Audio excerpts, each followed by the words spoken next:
जब आप cloud service models कहते हो गाइस, तो क्लाउड सर्विस मॉडल्स बेसिकली आपको अगर मैं इसे समझाना होगा तो मैं एक ये उदाहरण देना चाहूँगा। आप ऐसे अज्यूम कर लीजिए कि आप एक सॉफ्टवेयर इस्तेमाल करते हो, बराबर है, या फिर आप एक बिजनेस स्टार्ट करना चाह रहे हो। तो इसमें बहुत सी ऐसी चीज़ें हैं जो आप एक पर्टिकुलर तरीके से करना चाहोगे, है ना। मतलब कुछ ऐसा हो सकता है कि आपकी एक रिक्वायरमेंट ऐसी हो कि अम, आपको सिर्फ सॉफ्टवेयर यूज़ करना है, या फिर आपको पूरा इंफ्रास्ट्रक्चर बनाना भी है। तो ये दो अलग रिक्वायरमेंट्स है, बराबर है। तो आपका क्लाउड जो है, आपको सर्विसेज जो है ना, वो अलग अलग तरीके से प्रोवाइड करता है। तो जिन तरीके से इन सर्विसेज को प्रोवाइड किया जाता है उनको सर्विस मॉडल्स कहते हैं। तो चलिए कुछ उदाहरण देखते हैं, फिर इसके बारे में और चर्चा करेंगे कि एग्जैक्टली है क्या ये सर्विस मॉडल और करता क्या है। तो गाइस, अगर आप मार्केट की बात करें तो मार्केट में तीन मेजर सर्विस प्रोवाइडर्स है: IaaS, PaaS, SaaS। अभी रिसेंटली बहुत सारे और सर्विस मॉडल्स आ रहे हैं, as in database as a service कहते हैं, स्टोरेज एज अ सर्विस कहते हैं, है ना। तो मतलब ऑप्शंस अनलिमिटेड हो रहे हैं आजकल। बट अगर आप फंडामेंटल्स की बात करो तो ये तीन मेजर तरीके हैं जिसमें सर्विसेज प्रोवाइड की जाती थी। तो चलिए इसको ज़रा और डिटेल में समझते हैं। अगर आप IaaS के बारे में अगर बात करेंगे गाइस, तो यहाँ पे क्या होता है ना, कुछ यूजर्स ऐसे होते हैं जिनकी रिक्वायरमेंट होती है कि हमें इंफ्रास्ट्रक्चर जो है वो आप दे दो, बाकी सारा जो है ना, मतलब मैनेजमेंट हो गया या कुछ चीज़ें हो गई, वो हम खुद करना चाहते हैं, स्पेशली कॉन्फ़िगरेशन पार्ट जो होता है। तो इसका अगर मुझे उदाहरण देना हो तो मैं ये कहूँगा कि ऐसे अज्यूम कर लो आप कि आपको एक एप्लीकेशन बनाना है। तो आप क्या कहते हो कि मैं डिसाइड करूँगा कि मेरे को कितना डेटा सेंटर चाहिए, मतलब कितना कंप्यूटेशन पावर चाहिए, उसके ऊपर कौन सा ऑपरेटिंग सिस्टम चलना चाहिए वो भी मैं ही बताऊंगा, है ना। उसके ऊपर कौन से एप्लीकेशंस चलेंगे वो भी मैं ही बताऊंगा, सारा डेटा भी मैं ही मैनेज करूंगा और एप्लीकेशन भी मैं ही चलाऊंगा, है ना। कैसे सिक्योरिटी होगी उसकी वो भी मैं ही डिसाइड करूंगा, और कौन से नेटवर्क में वो चलेगा वो भी चीज़ें मैं ही डिसाइड करूंगा। तो यहाँ पे बेसिकली आप पूरा इंफ्रास्ट्रक्चर खुद से बनाना चाह रहे हो, मतलब जो कॉन्फ़िगर करना चाह रहे हो। तो आप क्या कहते हो क्लाउड सर्विस प्रोवाइडर को कि आप मुझे सिर्फ इंफ्रास्ट्रक्चर दे दो, मतलब आप मुझे कह दो कि ये सारी रिसोर्सेस आपको अवेलेबल है, मतलब आपके सिक्योरिटी ग्रुप्स के, नेटवर्किंग के या फिर कंप्यूटेशन के टेम्पलेट्स अवेलेबल है। आप खुद का इंफ्रास्ट्रक्चर जो है आपके रिक्वायरमेंट्स के हिसाब से कॉन्फ़िगर कर लो और चलाओ उसको। तो ये हो गया आपका इंफ्रास्ट्रक्चर एज अ सर्विस। अब AWS में EC2 एक बहुत कॉमन एग्जाम्पल है इसका, जो आपको ऐसे वर्चुअल मशीन्स कॉन्फ़िगर करने देती है। अगेन, जैसे मैं कब से कहता आ रहा हूँ, इसे हम और समझेंगे डिटेल में। गाइज, ये लाइन में बार बार इसलिए कह रहा हूँ क्योंकि ये सारी चीज़ें मैं आगे बहुत डिटेल में बातें करने वाला हूँ। तो तब मैं चाहता हूँ कि हम लोग तब इसे पूरी तरह समझें। अगर मैं अभी बात भी करूँ तो आपको ज़्यादा समझ नहीं आएगा। तो इन जनरल अगर आप इंफ्रास्ट्रक्चर एज ए सर्विस की बात करते हो तो आपको इंफ्रास्ट्रक्चर दिया जाता है सर्विस के फॉर्म में। तो ये क्लाउड सर्विस मॉडल आपको ये प्रोवाइड करता है। इसके ऊपर इंफ्रास्ट्रक्चर के अंदर जो कॉन्फ़िगरेशन है वो आप खुद करते हो। अब दूसरा क्या है, प्लेटफॉर्म। चलो आप कहते हो कि मुझे इन झंझट में नहीं पड़ना है, आप वो सिक्योरिटी जो हो गया, कॉन्फ़िगरेशन जो हो गया, कुछ चीज़ें आप संभाल लो, मुझे सिर्फ एक ऐसा प्लेटफॉर्म दे दो जहाँ पे या तो मैं अपनी एप्लीकेशन बना सकूँ या अपना डेटा डाल सकूँ, जो एप्लीकेशन में बना चुका हूँ वो एप्लीकेशन में डाल सकूँ, है ना। तो अगर ऐसी रिक्वायरमेंट है तो आप क्या कहते हो कि मुझे एक बना बनाया प्लेटफॉर्म दे दो आप, जो कॉन्फ़िगर्ड है ऑलरेडी, पर उसमें मुझे ऑप्शंस दे दो, या तो मैं पाइथन चूज कर सकूँ, जावा चूज कर सकूँ, PHP चूज कर सकूँ, उसको यूज करके एप्लीकेशन बना सकूँ, है ना। या फिर ऑलरेडी मेरे पास जो कोड पड़ा हुआ है, जो एप्लीकेशन पड़ा हुआ है, उसको मैं इंपोर्ट करके मेरे प्लेटफॉर्म पे चला लूँ। तो यहाँ पे आपका रिक्वायरमेंट जो है वो एक प्लेटफॉर्म का है ना।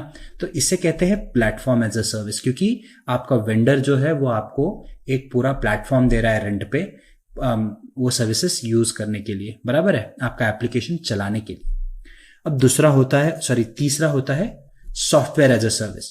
अब सॉफ्टवेयर एज अ सर्विस में क्या होता है ना, आप कहते हो कि मुझे प्लेटफॉर्म नहीं चाहिए, मुझे ये झंझट ही नहीं चाहिए, मुझे डायरेक्ट मेरा सॉफ्टवेयर यूज करना है, बनाना भी नहीं है, मुझे यूज करना है। तो यहाँ पे क्या होता है ना, आप सॉफ्टवेयर पूरा ready to use software use कर रहे हो। आप क्या कह रहे हो ना कि उसका जो कॉन्फ़िगरेशन पार्ट है वो भी आप संभालो, प्लेटफॉर्म भी आप बना के दो, और उसमें एप्लीकेशन भी आप डाल के दे दो, मुझे सिर्फ यूज करना है। मतलब मैं मेरे इंटरनेट पे जाऊंगा, लॉग इन करूंगा और वो पूरा सर्विस में उसे यूज करूंगा। सो ये आपकी रिक्वायरमेंट है। अब इस रिक्वायरमेंट को कहते हैं सॉफ्टवेयर एज ए सर्विस, और इस फॉर्म में जो सर्विस प्रोवाइड की जाती है उसको कहते हैं सॉफ्टवेयर एज ए सर्विस। इसका बहुत ही आसान एग्जाम्पल होगा आपका जीमेल, राइट? मतलब जीमेल पे हम लोग क्या करते हैं, बेसिकली लॉग इन करते हैं, किसी को मेल भेजते हैं, है ना? हम कभी सोचते हैं क्या कि ये डेटा कहाँ स्टोर हो रहा है, कैसे कॉन्फ़िगर हो रहा है, कौन से नेटवर्क में है? ये हमारा कंसर्न ही नहीं है। ये हमारा मेजर कंसर्न क्या है? लॉग इन करो और मेल भेज दो लोगों को। फेसबुक ले लो, दूसरा एग्जाम्पल है। क्या करते हो आप? जाते हो, आपका जो कुछ भी आपका स्टेटस है टाइप करते हो, इमेज है उसे डाल देते हो। सो बेसिकली ये एक वेब सॉफ्टवेयर है, एक वेब सर्विस है जिसे आप इस्तेमाल कर रहे हो। तो ये जो वेंडर्स है, क्लाउड वेंडर्स या फिर जो भी मार्केट में वेंडर्स है, वो आपको ये सर्विसेज जो है ना सॉफ्टवेयर के फॉर्म में दे रहे हैं। तो यहाँ पे आप सॉफ्टवेयर कंज्यूम कर रहे हो डायरेक्टली। तो ये वो सर्विस मॉडल्स है गाइस। और अब आई थिंक, मैं आशा करता हूँ कि आप लोग ये समझ चुके हो कि जिस तरीके से आपको सर्विस प्रोवाइड की जाती है उसके हिसाब से आपका मतलब ये सर्विस मॉडल बनता है। तो सर्विस मॉडल और कुछ नहीं, जिस तरीके से क्लाउड आपको सर्विस देता है उसे हम कहते हैं सर्विस मॉडल्स। तो जैसे मैंने बताया कि और भी तरीके हैं, जैसे कि आपको ये डेटाबेस कॉन्फ़िगर करके दे रहा है जिसे आजकल लोग कहते हैं database as a service. Storage configure करके दे रहा है तो उसे कहते हैं स्टोरेज एज अ सर्विस। तो उसमें और न्यूक्लियरिटी आ रही है, या फिर इन चीज़ों को ना और छोटे छोटे संदर्भों में तोड़ रहे हैं और छोटे सर्विसेज के फॉर्म में आपको दे रहे हैं, ताकि लोगों को समझने में आसानी हो और जिनके कुछ पर्टिकुलर रिक्वायरमेंट्स हो वो वही मीट करें। बट अगर आप क्लाउड सर्विस मॉडल्स की बात करें तो ये स्टैंडर्ड क्लाउड सर्विस मॉडल्स हैं जो पुराने जमा मतलब काफ़ी पुराने समय से है और अभी भी ये प्रिवेलेंट है मेजर क्लाउड सर्विस प्रोवाइडर्स, या not service providers sorry, major service models के नाम से ही जाने जाते हैं ये। ठीक है, मैं आशा करता हूँ कि आपको समझ में आ गया। इसे अगर आपको और समझना है तो मैं ये एक एग्जाम्पल देना चाहूँगा जो मैंने बताया आपको, है ना। इंफ्रास्ट्रक्चर एज ए सर्विस में क्या होता है ना, लोग कहते हैं कि वर्चुअलाइजेशन, सर्वर जो हो गया, आपके स्टोरेज हो गया, नेटवर्किंग आप संभाल लो। जैसे मैंने कहा कि सिक्योरिटी, नेटवर्किंग, वो कहते हैं कि नॉट सिक्योरिटी, वो कहते हैं कि आपका जो ये है बेसिकली नेटवर्किंग है, स्टोरेज है या फिर वर्चुअलाइजेशन है, वो चीज़ें एज ए वेंडर आप संभाल लो। मुझे ऑपरेटिंग सिस्टम हो गया, मिडलवेयर हो गया, जो एप्लीकेशन हो गया, जो डेटा हो गया, वो मैनेज करने दो। और कुछ हद तक आजकल ये भी होता है कि आप नेटवर्क्स भी संभाल पाते हो, जैसे कि कौन से सबनेट में डालना है, क्या करना है। तो ये सारी चीज़ें जो है वो एज ए यूज़र आप कंट्रोल कर सकते हो। तो इसे कहते हैं इंफ्रास्ट्रक्चर एज ए सर्विस, है ना। अब दूसरा क्या होता है, प्लेटफॉर्म एज ए सर्विस। अब प्लेटफॉर्म एज ए सर्विस में आप देख सकते हो कि वेंडर जो है आपका, वो run time, middleware, operating system भी संभाल रहा है, आप सिर्फ एप्लीकेशंस और डेटा संभाल रहे हो। जैसे मैंने कहा कि आप कहते हो कि मुझे सिर्फ मेरा डेटा डालना है और चलाना है एप्लीकेशन को, तो वो हो गया आपका प्लेटफॉर्म एज ए सर्विस। और अब तीसरा है आपका सॉफ्टवेयर एज ए सर्विस। यहाँ पे आप सिर्फ डेटा मैनेज कर रहे हो या कंज्यूम कर रहे हो, एप्लीकेशंस तक की आपको कोई और बना के दे रहा है, मैनेज कर रहा है और मॉनिटर कर रहा है। इसके एग्जाम्पल्स में दे चुका हूं। अगर आप चाहते हो इसको मैं और सिंपल तरीके से समझाऊं तो गाइज एक पिज़्ज़ा वाला एग्जाम्पल देना चाहूँगा आप लोगों को मैं। आई थिंक ये एग्जाम्पल आपने मार्केट में शायद देखा होगा कहीं पे। ग्रेट लर्निंग का एक बहुत ही अच्छा सेशन था, एक बहुत ही एक्सपर्ट इंसान ने वो सेशन लिया था। उनके उस सेशन में मैंने ये चीज़ें देखी थी, या फिर ये एग्जाम्पल देखा था, मुझे बहुत अच्छा लगा, मैं वो आपको बताना चाहूँगा। देखिए गाइज, जब आप पिज़्ज़ा खाते हो या फिर कंज्यूम करने का सोचते हो तो आपके पास कुछ तरीके होते हैं ना, जैसे कि आप या तो पिज़्ज़ा होम डिलीवर करा लो, है ना। दूसरा होता है आप होटल में जाके खा लो, या फिर ऐसा हो सकता है कि आप घर पे बना लो, है ना। तो ये तीनों तरीके पिज़्ज़ा कंज्यूम करने के हैं, और बनाने के या फिर आपकी तरफ लाने के भी है। तो हम बात करते हैं पिज़्ज़ा बनाने की। अब इसमें आप क्या करोगे, आप खुद डव लेकर आओगे या फिर आप रेडी टू यूज डव यूज करोगे, बराबर है। उसके ऊपर आप टॉपिंग करोगे, स्टफिंग करोगे, फिर ओवन में डालोगे, उसे पकाओगे, आपकी कटलरी जो कुछ इंस्ट्रूमेंट्स है वो इसे लेकर आओगे, आप उसे कंज्यूम करोगे, खाओगे, बराबर है। ये हो गया आपका इंफ्रास्ट्रक्चर एज ए सर्विस। यहाँ पे सारी चीजें आप खुद से कर रहे हो, है ना। कुछ ही चीजें जो आपको मिल रही, मे बी एक रेडीमेड डव है, सॉस या कुछ चीजें आप लेके आए हो, है ना। तो बाकी चीजें आप कॉन्फ़िगर कर रहे हो। प्लेटफॉर्म एज ए सर्विस, ये जो है ना, ये सिमिलर है पिज़्ज़ा ऑर्डर करने के हिसाब से, है ना। आप क्या कहते हो, बना बनाया पिज़्ज़ा मुझे लाके दे दो, है ना, या फिर रेडी टू यूज पिज़्ज़ा मेरे पास लाके दे दो, मैं खुद बना लूंगा, या फिर जो पिज़्ज़ा आपने दिया है, जो ऑर्डर करके मैं लेकर आया हो, मैं मेरे घर के यूटेंसिल्स में डाल के उसको मस्त खा लूंगा आराम से, है ना। तो यहाँ पे क्या हो रहा है, आपको एक प्लेटफॉर्म दिया जा रहा है जहाँ पे या तो आप रेडी टू यूज़ पिज़्ज़ा बना रहे हो, या फिर जो पिज़्ज़ा आपको लाके दिया गया है वो आप खुद के कुछ यूटेंसिल्स एंड ऑल यूज़ करके खा रहे हो। तो ये प्लेटफॉर्म एज अ सर्विस है ना, आपको एक प्लेटफॉर्म दिया जा रहा है जहाँ से आपको ये पिज़्ज़ा मिल रहा है। तीसरा है आपका ये पैस वाला जो है वो थोड़ा एग्जैक्टली मैच नहीं कर रहा है, बट आई होप आपको आइडिया मिल गई मैं क्या कहना चाह रहा हूँ। फिर तीसरा है आपका सॉफ्टवेयर एज अ सर्विस। इसमें आप होटल में जाके पिज़्ज़ा खा रहे हो। व्हाट दिस मीन्स इज कि आप ना तो पिज़्ज़ा बना रहे हो, ना आप खुद की कटलरी या कुछ यूज़ कर रहे हो, लिटरली कोई आपको पिज़्ज़ा लाके सर्व कर रहा है, आपको सर्व करने का भी कुछ मतलब ज़रूरत नहीं है, आपके प्लेट में लाके देगा, सारे आपको चीज़ें भी मिलेगी, आप सिर्फ उसको कंज्यूम कर रहे हो। So that is what software as a service is. मैं आशा करता हूँ कि ये सारी चीज़ें आपको समझ आ गई है। तो ये सर्विस मॉडल से गाइस ये बहुत ज़रूरी है, मतलब आगे जाके बहुत सी ऐसी सर्विसेज रहेंगी जो आप इन नामों से हम लोग उसे बोलेंगे, तो मैं आशा करता हूँ कि आप तब रिलेट कर पाओगे इन सारी चीज़ों को। तो ठीक है गाइस, हम आगे बढ़ते हैं और हम लोग कुछ और विषयों के बारे में और थोड़ी चर्चा करते हैं। तो गाइस अब दूसरी चीज़ है जिसके बारे में मैं बात करना चाहूँगा वो है डिप्लॉयमेंट मॉडल्स। जब मैं डिप्लॉयमेंट मॉडल्स कहता हूँ गाइस, तो अब मैं क्या कह रहा हूँ, बेसिकली डिप्लॉयमेंट मॉडल्स वो होते हैं कि आपको जो अभी हमने बात कर ली कि सर्विस आप कैसे कंज्यूम कर सकते हो, है ना। तो डिप्लॉयमेंट मॉडल्स जो होते हैं ना, आपको ये जो क्लाउड कंप्यूटिंग सर्विसेज दी गई है वो किस सिक्योरिटी या फिर मैनेजमेंट कंट्रोल लेवल पे दी गई है, उस हिसाब से हम इस पे चर्चा करेंगे। मतलब ये सर्विसेज आपको कैसे डिप्लॉय की जा रही है, आप इसे कैसे इस्तेमाल कर सकते हो, इसे कहते हैं डिप्लॉयमेंट मॉडल्स। चिंता मत कीजिए, हम लोग आगे जाके जो एग्जांपल्स देखेंगे तो आपको ये थोड़ा और क्लियर हो जाएगा। तो गाइस जब आप डिप्लॉयमेंट मॉडल्स की बात करते हो तो यहाँ पे भी बहुत से नए एडिशंस हो रहे हैं, बट ये 4 है जो डिप्लॉयमेंट मॉडल्स की तरह जाने जाते हैं। अब सबसे पहला है आपका पब्लिक मॉडल, दूसरा है प्राइवेट, आपका हाइब्रिड और कम्युनिटी। तो चलिए एक एक करके इनको समझते हैं। जब आप AWS, Azure, GCP, ये इन cloud platforms, cloud service providers के बारे में बात करते हो, तो ये जो प्लेटफॉर्म्स है ये पब्लिक क्लाउड सर्विस प्रोवाइडर्स है। तो गाइस जब मैं पब्लिक क्लाउड सर्विस प्रोवाइडर कहता हूँ मतलब ये पब्लिकली अवेलेबल है। तो एक डेटा सेंटर है, अज्यूम कर लीजिए या तो यूनाइटेड स्टेट्स में किसी एक स्टेट में या रीजन में है, या फिर अज्यूम कर लीजिए इंडिया में ही अज्यूम कर लेते हैं हम लोग, मुंबई में जैसे कि AWS के डेटा सेंटर्स है ना, 3 है टोटल।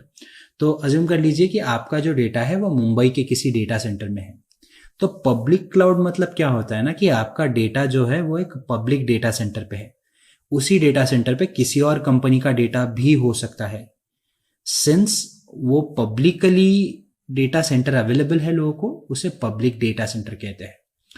इसका मतलब ऐसा नहीं कि ये डेटा सेंटर या फिर ये जो डिप्लॉयमेंट मॉडल है ये सिक्योर नहीं है। मतलब ऐसा नहीं होता कि आपका डेटा आपने अज्यूम कर लीजिए एक कमरे में रख दिया और उसी कमरे में किसी और ने उनका भी डेटा रख दिया और वो डेटा मिस और मिक्स मैच हो गया। नहीं, ऐसा नहीं, सिक्योरिटी पूरी तरह होती है यहाँ पे गाइस। आपका जो डेटा होता है, जो डेटा मॉडल होता है वो ऐसा मतलब बनाया जाता है, ऐसा क्रिएट किया जाता है, ये जो डेटा सेंटर है इसके ऊपर भी काफ़ी सिक्योरिटी होती है और आइसोलेशन होता है आपके डेटा का।